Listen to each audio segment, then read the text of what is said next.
मैं हूं आशीष त्रिपाठी आपके साथ और आज रणभूमि का शब्द है मनोहर सरकार का नया संकट। किसान आंदोलन से हरियाणा का सियासी पारा चढ़ गया है। जेजेपी के 4 विधायकों ने किसानों के समर्थन में नारा लगाया। जेजेपी के 4 विधायकों के आंदोलनकारी किसानों के समर्थन में आ जाने से सरकार पर खतरा मंडरा रहा है। ऐसे में सवाल यह है कि जेजेपी के नेता और डिप्टी सीएम दुष्यंत चौटाला अब क्या करेंगे। वहीं विपक्ष भी बीजेपी जेजेपी सरकार पर निशाना साध रही है। पहले ये रिपोर्ट देखिए, फिर मुद्दे पर चलकर चर्चा करेंगे अपने खास मेहमानों से।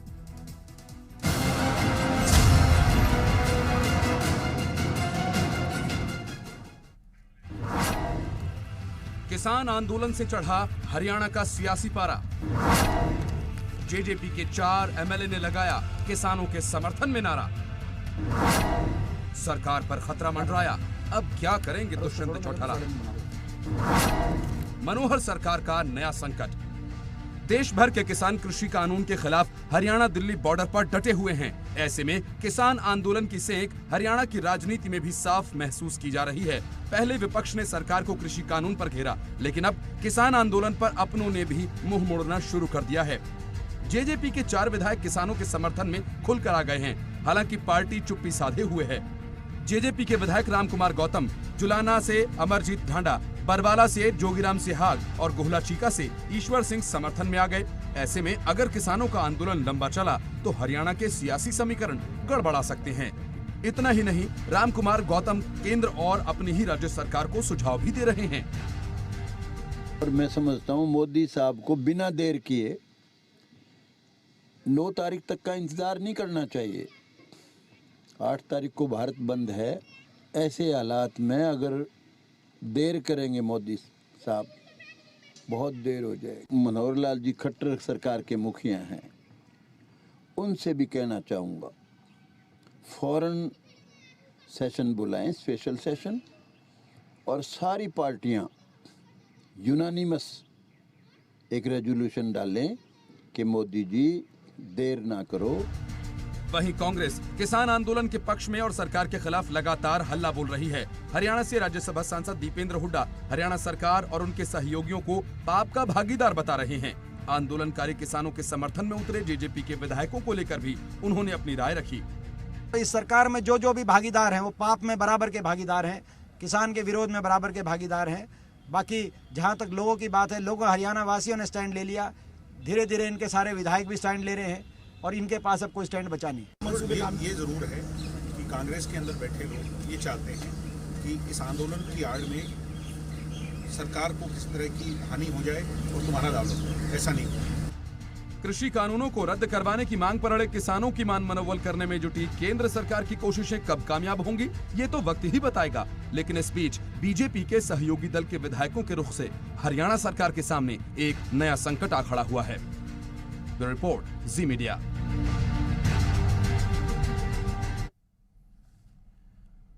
तो कृषि कानून को लेकर किसानों का आंदोलन लगातार जारी है। 12वां दिन इसका हो चुका है।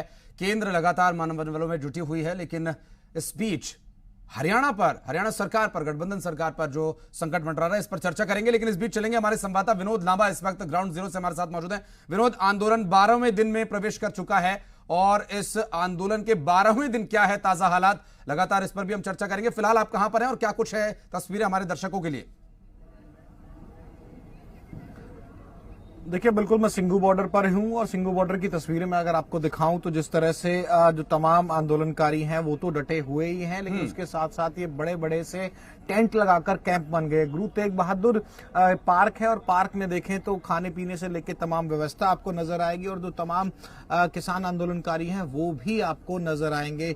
तो पूरा जो इलाका है किसानों से और किसान आंदोलनकारियों से भरा हुआ है। गुरु तेग बहादुर पार्क में इस समय हूं मैं। बिल्कुल जो सिंघू बॉर्डर की तस्वीरें हैं, सिंघू बॉर्डर से साथ ही ये पार्क है और यहाँ भी तमाम व्यवस्थाओं के साथ संयोजित तरीके से कहे जाए या फिर कहे व्यवस्थित तरीके से इनके रिचार्ज के फोन रिचार्ज से लेकर तमाम जो टेंट्स भी लगा दिए गए हैं। और ये लगातार तस्वीरें हमने दिखाई किस तरह से आंदोलनकारी लगातार किसान डटे हुए हैं। उनका साफ तौर पर कहना है कि अब जिस तरह से आंदोलन आगे चलेगा और 8 तारीख को जो बंद है, कल जो भारत बंद है, उसका असर जो छठे राउंड की बैठक होगी उस पर भी नजर आएगा। निश्चित रूप से।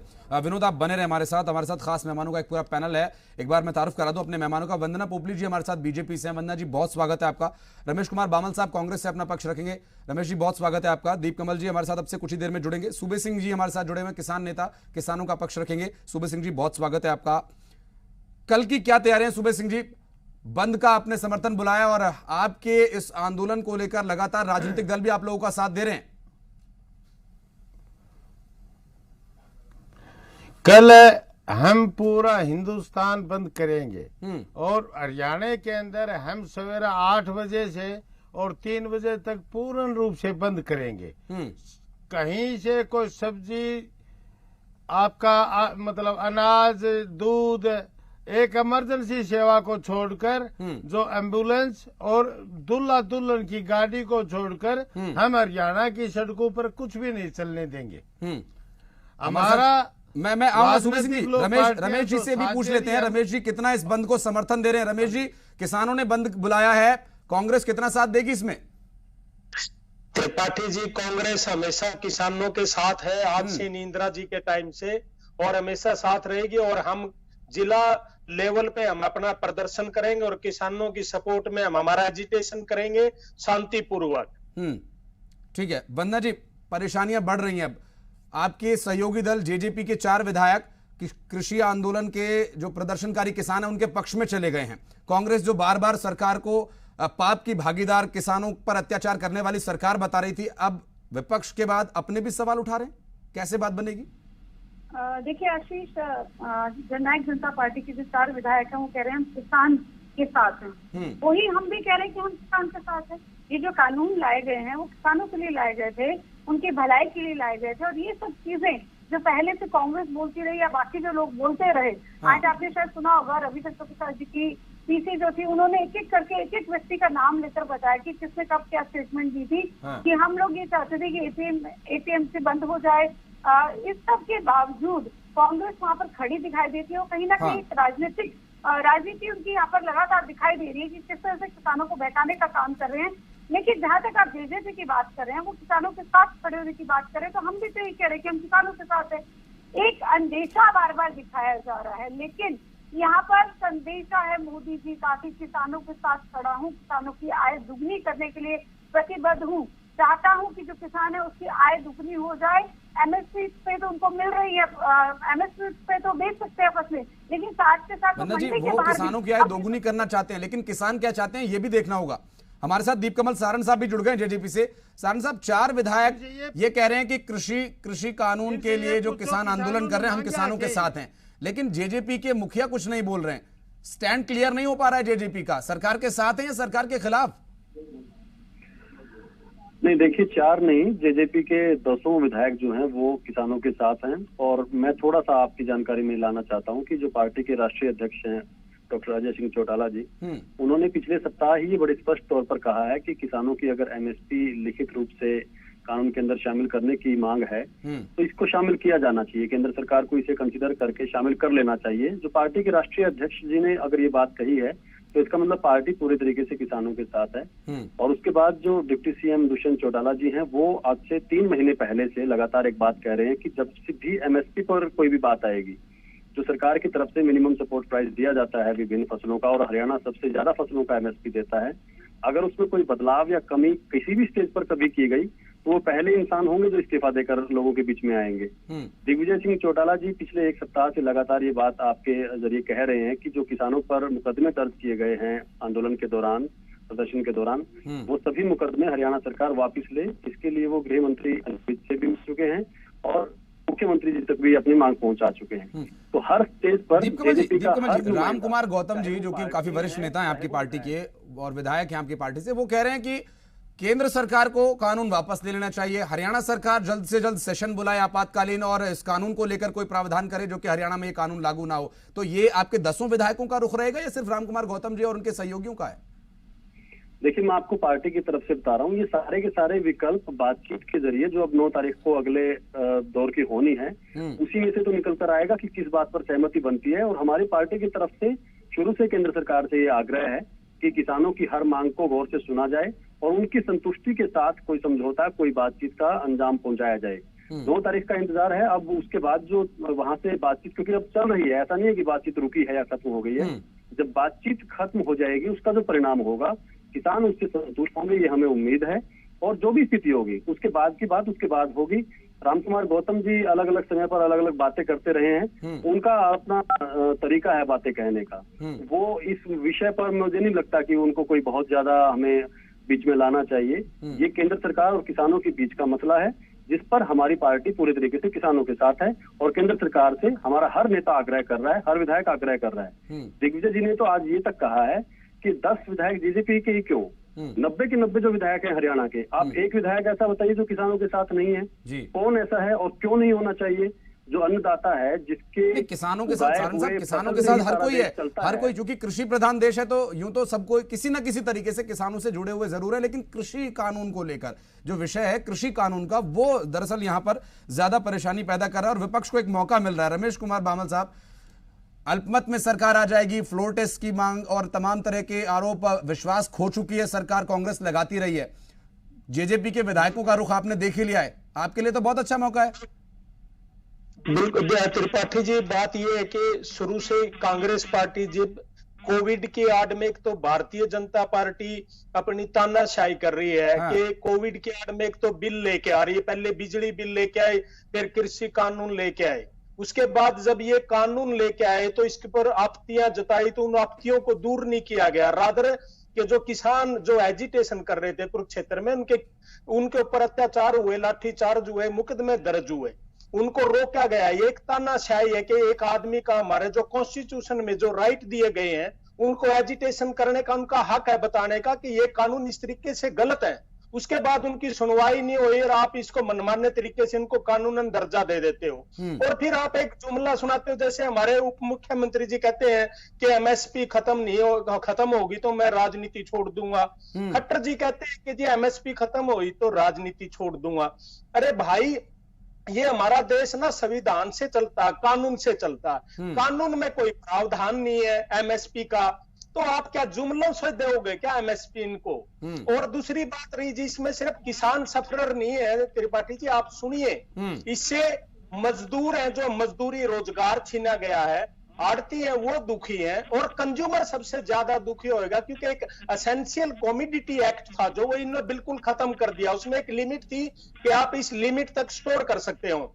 अब व्यापारी को एक अधिकार दे दिया कि अंबानी और अडानी जैसे दो जो बड़े बड़े उद्योगपति हैं, ये खदाने की जो जरूरतमंद चीजें उनको ये खरीद के भंडार भर लेंगे। और कल त्रिपाठी जी, आप भी बाजार में जाएंगे खरीदने के लिए तो आपको उनके हिसाब से भाव तय किए हुए आपको खरीदना पड़ेगा, आपकी मजबूरी है। आम आदमी तो आज भी भाव तय नहीं करता साहब, आम आदमी तो आज भी भाव तय नहीं करता, जो बेचने वाला उसी के हिसाब से भाव तय होते हैं। सरकारों ने एक सिस्टम बना रखा है। बहरहाल विनोद लांबा हमारे संवाददाता लगातार हमारे साथ मौजूद है। विनोद, 4 विधायक जेजेपी के अपनी तरह से बात कर रहे हैं, हालांकि सारण साहब कह रहे हैं कि हम सभी किसानों के समर्थन में, किसानों के समर्थन में होना एक अलग विषय है, लेकिन कृषि कानून को रद्द किए जाने की मांग पर जाकर के अपना स्टैंड क्लियर करना एक अलग विषय है। जेजेपी का रुख बहुत साफ नहीं है, विपक्ष लगातार हमलावर है, समीकरण बदलने की संभावना यदि आंदोलन लंबा खिंचता है। विनोद, देखिए 2-3 जो चीजें हैं, सभी प्रवक्ता इसे बड़े ध्यान से सुने, बिल्कुल खबरों पर नजर रखते हैं। भूपेंद्र सिंह हुड्डा, नेता प्रतिपक्ष, ने ये दावा किया है कि उन्होंने राज्यपाल को लिखा है कि फ्लोर टेस्ट कराया जाए और फ्लोर टेस्ट में ये तय हो जाएगा कि कौन किसान के साथ है, कौन किसान के साथ नहीं है। तो 4 विधायकों की बात है, ठीक है। दिग्विजय सिंह चौटाला ने आज बयान दिया, उन्होंने कहा 90 के 90 विधायक है। तो इन प्रवक्ताओं से, तमाम प्रवक्ताओं से पॉलिटिकल स्टैंड के तौर पर आप पूछिए कि अगर ये गतिरोध बना रहा और अगर फ्लोर टेस्ट की इजाजत मिलती है तो कितनी मुश्किल होगी। और इसके अलावा जो बात की गई कि जेजेपी की बात की गई, जेजेपी से भी आप पूछिए कि कहीं ना कहीं पीपली कांड को लेकर, पीपली में जिस तरह से लाठीचार्ज हुआ था, वहां जेजेपी और बीजेपी का अलग अलग स्टैंड था। जेजेपी के नेता, खासतौर से दिग्विजय सिंह चौटाला, खुद मेरे साथ एक एक्सक्लूसिव बातचीत में कहते हुए नजर आए थे। मुख्यमंत्री के बयान के बाद मुख्यमंत्री ने साफ तौर पर कह दिया था कि कोई लाठीचार्ज नहीं हुआ है। तो ये स्टैंड अलग अलग नजर आए थे। ये हकीकत है आशीष की कहीं ना कहीं ज्यादा दबाव जेजेपी के नेताओं पर भी है। किसान, कमेरा वर्ग की जो क्षेत्र आते हैं, जो विधानसभाएं आती हैं, इसमें कोई दो राय नहीं है, ये आंदोलन ज्यादा चलेगा। और खुद शीर्ष नेतृत्व मांगता है, पार्टी के शीर्ष नेताओं से कल मेरी मुलाकात गुरुग्राम में हुई, तमाम लोगों से ऑन रिकॉर्ड भी बात की, तो साफ तौर पर कहना था कि बिल्कुल आंदोलन का प्रेशर होता है। जो अपोजिशन पार्टी होती है उनका भी प्रेशर होता है। तो सवाल यहां ये है कि समर्थन में तो सही है, लेकिन सब लोग समर्थन में कितना, और किसान आखिरकार किसको अपना हितैषी मान रहा है, किसको अपना हितैषी नहीं मान रहा है। ये जो पूरा आंदोलन है निश्चित तौर पर केंद्र सरकार के खिलाफ चल रहा है और उसका असर हरियाणा पर पड़ रहा है। हरियाणा पर किस तरह पड़ रहा है, आप बीजेपी की जो प्रवक्ता बैठी है उनसे पूछिए कि जो किसानों को रोका गया, जितना बल प्रयोग किया गया, चाहे वाटर कैनन हो। विनोद, आप सीधा सवाल कर सकते हैं, सुन रही है वो आपको। वंदना जी हमारे साथ जुड़ी है बीजेपी से, आप सीधा सवाल कर सकते हैं, हमारे साथ जुड़ी है वो।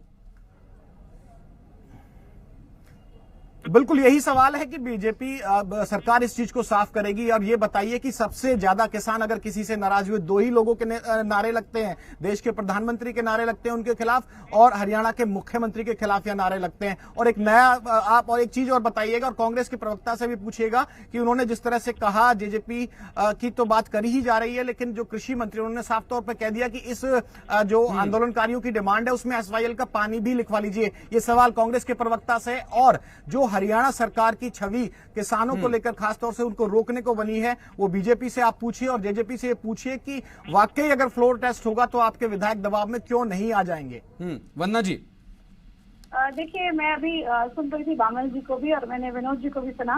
बामन जी से आपने एक प्रश्न पूछा कि ये आपके लिए मौका है क्या। मुझे लगता है कि मौका इन्हीं के लिए इन्होंने ही क्रिएट किया है। कुछ चीजों का आप एक एक करके देखेंगे तो समझ आएगा। चौथे दौर की मीटिंग चल रही थी किसानों के साथ केंद्र सरकार की, और उस समय राहुल गांधी ट्वीट करते हैं, क्योंकि आपको मालूम है तकरीबन 35 पॉइंट पर उनकी बातचीत हुई थी और लास्ट में आकर 9 पॉइंट पर बात बन गई थी। और कृषि मंत्री जी ने भी कहा था कि जो 9 पॉइंट है इस पर हम विचार कर रहे हैं कि हम संशोधन कर सकते हैं। और उसी समय राहुल गांधी जी का ट्वीट आता है कि हम इन कानून को रिपील किए बगैर नहीं मानेंगे। ये उनकी मंशा की तरफ इशारा करते हैं। दूसरी मैं इनके लीडर की बात करूंगी, भूपेंद्र सिंह हुड्डा जी की। विधानसभा में जब हम बात करते हैं कि आप आइए और हम लोग इस पर जिक्र करेंगे, इस पर बात करेंगे, मॉनसून सेशन की बात कर रहे हैं यहाँ पर, कि चर्चा करने के लिए जब इनको बुलाया जाता है तो वो निकल कर भाग जाते हैं। आप चर्चा को छोड़कर चले जाते हैं। मैं रोकना चाहूंगा आशीष जी, आशीष जी विनोद, मैं ये रोकना चाहूंगा कि किसान तो पहले सिर्फ एमएसपी की गारंटी मांग रहे थे। अगर पहले ही केंद्र सरकार मान लेती और तो इतना बड़ा आंदोलन खड़ा नहीं होता। चूक हुई है बीजेपी से, इसके प्रवक्ता मान क्यों नहीं लेते बीजेपी के प्रवक्ता। इतना बड़ा आंदोलन इसलिए खड़ा हुआ और निश्चित तौर पर आपने ठीक कहा, डिमांड बढ़ती जा रही है किसान आंदोलनकारियों की, इसमें कोई दो राय नहीं है। ये इस वजह से बढ़ती जा रही है कि आज 2 से 3 बॉर्डर बैठकर रोककर बॉर्डरों पर बैठे हुए हैं, बॉर्डर्स पर बैठे हुए हैं किसान। पहले मांग कम थी, जितना डिले किया गया केंद्र सरकार द्वारा उतनी मांग बढ़ती चली गई। मैं आपके पास फिर आऊंगा। वंदना जी, आप अपनी बात पूरी कीजिए, फिर हम दीप कमल जी के पास चलेंगे। जी, मैं जवाब देती हूँ। पहले मैं अपनी बात कंप्लीट कर लूँ। कैप्टन अमरिंदर की बात करें, वो कहते हैं कि हमने पंजाब में इसको लागू ही नहीं किया, तो फिर किस बात का आंदोलन यहाँ पर वो कर रहे हैं। और दूसरी बात, अभी आपने यहाँ पर कहा कि एमएसपी पे बात पहले क्यों नहीं मान ली गई। आप एक बात बताइए, एमएसपी को खतरा क्या था? सिस्टम एज इट इज रखा गया, एटीएमसी वैसे रखी हुई, एमएसपी वैसे रखा गया, उसको बढ़ाया भी गया ताकि जो है लोगों का विश्वास बना रहे और उसको एमएसपी पे खरीद भी लगातार होती रही। तो खतरा कहाँ था? खतरा मैं आपको बताती हूँ किस समय था। वो कांग्रेस की सरकार के समय में था। 2 आपको एग्जांपल दूंगी। सबसे पहले वर्ल्ड ट्रेड ऑर्गेनाइजेशन की मीटिंग थी, उसमें आनंद शर्मा गए और वहां पर कहा गया जो कृषि पर सब्सिडी दी जाती है उसको रोक लिया जाए। तो उस समय आनंद शर्मा जी को उसको मना करना चाहिए था, लेकिन वो क्या लेकर आए? वो पीस क्लॉज लेकर आए। इसका मतलब कि हमें कुछ समय दे दिया जाए। और जब 2014 में हमारी सरकार आई तो मोदी जी ने इस एग्रीमेंट से साइन करने से मना कर दिया। वो एमएसपी को बचाने का काम था, किया। दूसरा एग्जाम्पल, यूपीए के समय में अगर आपको याद हो, फूड कूपन की बात होती। अभी जो फसल खरीदती है सरकार, जो गेहूं और धान खरीदती है, वो किसलिए खरीदती है कि जो भी वंचित वर्ग है, गरीब वर्ग है, उनको सब्सिडाइज रेट पर ये सब दिया जाए। और फूड कूपन का मतलब किसी भी शॉप पे जाओ, वो सब्सिडी आपको ऑटोमेटिकली। मैडम, आपकी सरकार से इसीलिए तो उम्मीदें बड़ी थी किसानों को कि आप आए, अब बाहर आए, कम से कम एमएसपी पर लिखित में गारंटी मिले, यही उम्मीद थी। लेकिन वो उम्मीद पूरी नहीं हुई, इसलिए किसान सड़कों पर उतर आया। दीप कमल सारण साहब हमारे साथ लगातार मौजूद हैं। सारण साहब, विनोद लांबा ये पूछ रहे हैं हमारे संवाददाता, जो कि इस वक्त जो परेशानियां हैं वो फ्लोर टेस्ट को लेकर पैदा हो सकती हैं, जो विधायक आपकी बातों में नहीं, आप कह रहे हैं कि रामकुमार गौतम साहब अपनी तरह से बात रखते हैं, अगर ऐसे ही सब अपनी तरह से बात रखने लगे तो फ्लोर टेस्ट में दबाव में आ सकते हैं। दीप कमल, लगता है दीप कमल जी से संपर्क फिलहाल नहीं हो पा रहा है। रमेश कुमार बामल साहब हमारे साथ लगातार मौजूद है, सूबे सिंह किसान नेता हमारे साथ लगातार मौजूद है। रमेश जी, मैं आपके पास आता हूं क्योंकि इस वक्त जो जिस तरह के हालात बने हुए हैं, बार बार हुड्डा साहब कह रहे हैं कि एक बार फ्लोर टेस्ट करा लो, पता चल जाएगा कौन किसानों के हक में है, कौन किसानों के खिलाफ है। ये किसानों के हक में देख रहे हैं मौका या कांग्रेस के हक में देख रहे हैं? नहीं जी, हमारे जो हम हरियाणा जो लोग हैं, हरियाणा के जो लोग हैं, देश के लोग हैं, हम उन चीजों को देखते हैं। कांग्रेस पार्टी देखती जो किसानों के साथ अत्याचार हुए हैं, हम इस वजह से, क्योंकि पार्टी आप किसी भी स्टेज पे देखिए, हर जगह से पार्टी फेल हो रही है। ना ये एम्प्लॉयमेंट दे चुके पाए हैं लोगों को, इन्होंने अर्थव्यवस्था का बेड़ा गर्क कर दिया। आप किसी भी एंगल से देखिए कि ये पार्टी हर प्लेटफॉर्म पे फेल है। इसलिए हम ये फ्लोर टेस्ट की बात कर रहे हैं कि इनके जो जेजेपी के नेता हैं, और भी नेता हैं जो विपक्ष के हैं, दूसरे हैं जितने, सब इसके लिए फ्लोर टेस्ट की डिमांड कर रहे हैं, क्योंकि आज इनकी जो नीतियां हैं भारतीय जनता पार्टी की, वो उससे नाराज है। दूसरा, अभी SYL का जिक्र किया था अपने विनोद जी ने। SYL पे भी सुप्रीम कोर्ट में ये एक डायरेक्शन हुई थी कि आप विद इन 1 ईयर जो वो दोनों सरकारें यदि नहीं करती तो ये सेंट्रल गवर्नमेंट की जिम्मेवारी। आप ध्यान से सुनिए इस बात को। जब ये इन बिल लेके आई थी पंजाब गवर्नमेंट, जो के लिए इन्होंने जो इनका था SYL का, इन्होंने इसको कैंसिल कर दिया था। उसके कैंसिल करने के बाद बामल साहब, माफी चाहूंगा, मैं आपसे माफी चाहूंगा। विषय हमारा कृषि आंदोलन और जेजेपी और बीजेपी की सरकार को लेकर है, और माफी इसलिए भी चाहूंगा क्योंकि कांग्रेस की हरियाणा में सरकार थी, पंजाब में भी कांग्रेस की सरकार थी। जब SYL का मसला उस वक्त हल नहीं हुआ, तो अब ये तो इस डिबेट में बहुत मुश्किल होगा इस पर बात कर पाना। दीप कमल सारण साहब एक बार फिर जुड़ गए हमारे साथ। सारण साहब, सवाल आपसे ये था कि लगातार फ्लोर टेस्ट का दबाव बन रहा है। हुड्डा साहब बार बार कह रहे हैं फ्लोर टेस्ट करा लो, पता चल जाएगा कौन किसके साथ है। अब जिस तरह से रामकुमार गौतम साहब अपनी तरह से बातें कर रहे हैं, अगर सभी विधायक अपनी अपनी तरह से बात करने लगे तो फ्लोर टेस्ट में दबाव बढ़ जाएगा जेजेपी के विधायकों पर। बिल्कुल जी, हम देखिए, किसी भी तरीके के बामल साहब सुनिए, सारण साहब क्या कह रहे हैं सुनिए, मैं आ रहा हूं फिर आपके पास। किसी भी तरीके के फ्लोर टेस्ट की कोई स्थिति नहीं आने वाली है, और होगी तो 56 विधायक हरियाणा के जो है वो हरियाणा की सरकार के साथ हैं। आपको उससे ज्यादा की संख्या में ही वहां पर दिखेंगे। कांग्रेस पार्टी के नेताओं से कहिए कि वो सेंटर में भी चाहें तो किसी दिन फ्लोर टेस्ट करवा ले। उनके कोई 50 सांसद हैं लोकसभा में, 50 से कहीं 55 हो जाए तो दिखा दीजिएगा। हरियाणा में 31 विधायक है, 31 से 32 हो जाए तो दिखा दीजिएगा उनके। ये कोई उनके मुंगेरी लाल के सपने नहीं है जो सच हो जाएंगे। हरियाणा में जो सरकार है वो मजबूती के साथ चल रही है, वो इसी तरीके से चलेगी। केंद्र में नरेंद्र मोदी जी की एनडीए की सरकार यूं ही चलेगी इसी तरीके से मजबूती से। एक गतिरोध है जिसके बातचीत के जरिए दूर किया जा रहा है, और जो आखिरी चरण की बातचीत होगी 9 तारीख को, उसके बाद सारी चीजें दूर हो जाएंगी। ये कांग्रेस पार्टी के जो लोग इसके बीच में कोई मौका ढूंढ रहे हैं या अपनी राजनीतिक सियासत जो है करने की कोशिश कर रहे हैं कि उनकी कहीं से वापसी हो जाए, तो वो सपना कहीं पूरा नहीं होगा। और जो हमारे ऊपर निशाना बना रहे हैं बार बार जननायक जनता पार्टी के ऊपर, दुष्यंत चौटाला जी के ऊपर, उनके पीछे मन का जो लड्डू है वो यही है कि किसी तरीके से कोई ऐसी बात हो और कांग्रेस पार्टी का दांव हरियाणा में लगे। ये हम कतई नहीं होने देंगे। इस बारे में निश्चिंत रहिए कि कांग्रेस पार्टी के साथ हमारे कोई ऐसा कदम नहीं होगा जो कांग्रेस पार्टी को किसी तरीके की कोई सहायता कर दे या फायदा पहुंचा दे। उनके जो दुस्साहस है, जो उनका कुशासन है, वो कहीं से हरियाणा में आए, ये कहीं से कोई गुंजाइश नहीं होने वाली। हमारे साथ सूबे सिंह जी लगातार मौजूद है। सूबे सिंह जी, केंद्र सरकार कानून लेकर आई, केंद्र सरकार कानून को लेकर विचार विमर्श कर रही है। 5-6 दौर की बात, छठे दौर की बातचीत होने वाली है। किसान कह रहे हैं कृषि कानून रद्द हो। पहले MSP की गारंटी पर वो मांग कर रहे थे लिखित में। क्या लिखित में कुछ चीजें मिल जाएं तो बात बन सकती है, या फिर कानूनी रद्द करवा के मानेंगे? जब तक तीनों काले कानून जो जनता विरोधी है, किसान विरोधी है, देश विरोधी है, वापिस नहीं हो जाते, किसान जो है पीछे नहीं हटेगा आंदोलन से। हम आगे बढ़ते जाएंगे। इन लोगों का जो चर्चा कर रहे थे हरियाणा के सरकार का, दुष्यंत जी का, ये ड्रामेबाज लोग हैं, जनता विरोधी हैं, किसान विरोधी हैं। इन्होंने महिलाओं के ऊपर भी, जो मेवात से महिलाएं दिल्ली आ रही थी आंदोलन के अंदर हिस्सा लेने के लिए, इन लोगों ने लाठियां बरसाई, पानी की बौछारें करी। आंदोलन को हर तरह से तोड़ने के लिए ये लोग ओछे से ओछा हथकंडा इस समय हरियाणा के अंदर अपना रहे हैं। ये कह रहे जो इस प्रदेश के हित की बात नहीं, मतलब जो नहीं कर रहे, जो दुष्यंत चौटाला जी किसान के नाम से, किसान के बेटे के नाम से जो आज कर रहा है, ये ड्रामेबाज है।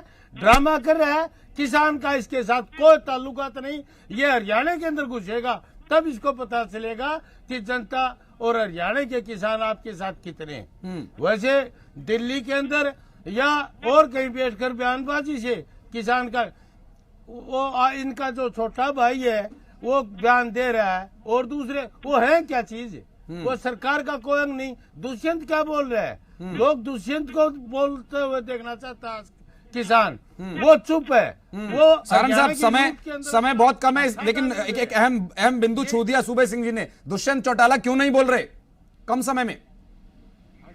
देखिए, मैं आपको बता चुका हूँ शुरू में कि पार्टी के राष्ट्रीय अध्यक्ष से लेकर दुष्यंत चौटाला जी ने तो सबसे पहले कहा था। दुष्यंत चौटाला जी, सूबे सिंह जी एक बार सुन लीजिए, सूबे सिंह जी एक बार सुन लीजिए। दुष्यंत चौटाला जी ने सबसे पहले हरियाणा का किसी नेता ने अगर समर्थन किया था कि एमएसपी रहेगी और जब तक एमएसपी है तभी तक वो राजनीति में और अपने पद पर हैं। जिस दिन एमएसपी पर कोई खतरा आया, दुष्यंत चौटाला पहले व्यक्ति मिलेंगे आपको रिजाइन करने वाले। दूसरी बात, बीच में आज दिन में आपने भी देखा, जो केंद्रीय मंत्री हैं रविशंकर प्रसाद जी, उन्होंने बहुत स्पष्ट ये कर दिया कि इन सारे कानूनों की जनक तो कांग्रेस पार्टी है। वो इन तीनों कानूनों को लेकर आना चाहती थी। आज उनकी सरकार नहीं है देश में, तो उनको मिर्ची लगी हुई है, उनको दिक्कत हो रही है कि क्यों इतना किसानों के भले के काम हो रहे हैं, वही लोगों को बरगला रहे हैं। ये सारी बातें देखिए, कांग्रेस पार्टी का तो हाल, सूबे सिंह जी एक मिनट बोलने, बिल्कुल सूबे सिंह जी बहुत शुक्रिया, समय की कमी है, माफी चाहूंगा। वंदना पोपली जी बहुत बहुत शुक्रिया, रमेश कुमार जी बहुत बहुत शुक्रिया, दीप कमल सारंग साहब बहुत बहुत शुक्रिया आपका भी हमारे साथ जुड़ने के लिए। लेकिन विषय अभी भी वहीं का वहीं बना हुआ है कि आखिर कृषि आंदोलन, कृषि कानून के खिलाफ जो आंदोलन खड़ा हुआ है, अगर ये लंबा चलता है तो क्या हरियाणा सरकार पर संकट के बादल यूं ही मंडराते रहेंगे? सियासी समीकरण बदल सकते हैं या फिर हालात बदलेंगे और उसके बाद समीकरण बने रह सकते हैं? इसी सवाल के साथ इस रणभूमि के आज के इस अंक में फिलहाल इतना ही। वक्त